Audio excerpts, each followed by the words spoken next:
कदाचित् कालिन्दी तटविपिन सङ्गीतकरवो मुदा गोपी नारी वदन कमलास्वादमधुपः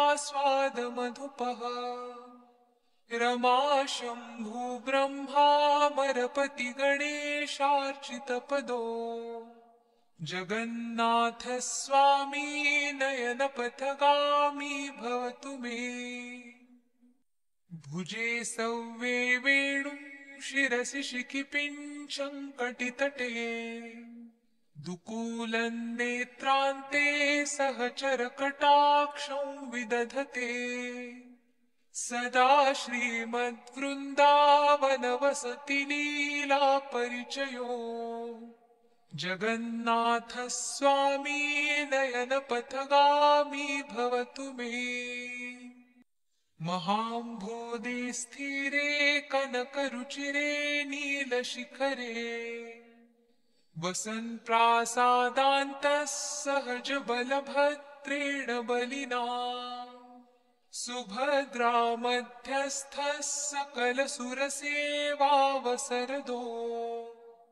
जगन्नाथ स्वामी नयनपथगामी भवतु मे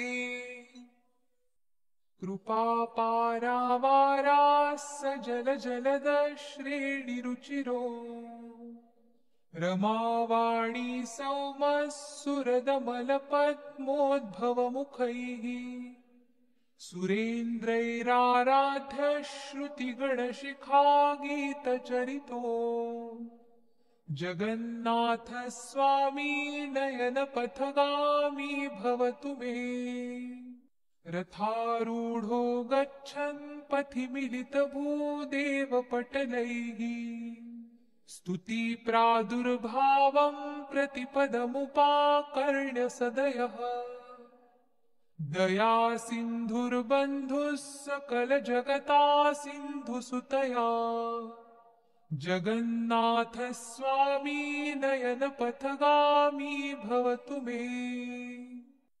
परब्रह्मा पीडकुवलयदलोत्फुल्लनयनो निवासी नीलाद्रौ निहितचरणोऽनन्तशिरसि रसानन्दो राधा सरसवपुरालिङ्गनसखो जगन्नाथ स्वामी नयनपथगामी भवतु मे न वै प्रार्थ्यं राजन्न च कनकताम्भोगविभवम् न याचेऽहं रम्यान्निखिलजनकाम्यां वरवधूम्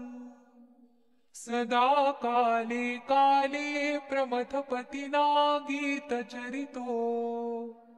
जगन्नाथ स्वामी नयनपथगामी भवतु मे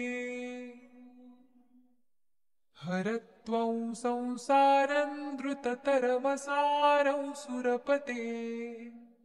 हरत्वं पापानां विततिमपरां यादवपते अहो दीनानाथं निहितमचलं निश्चितपदम्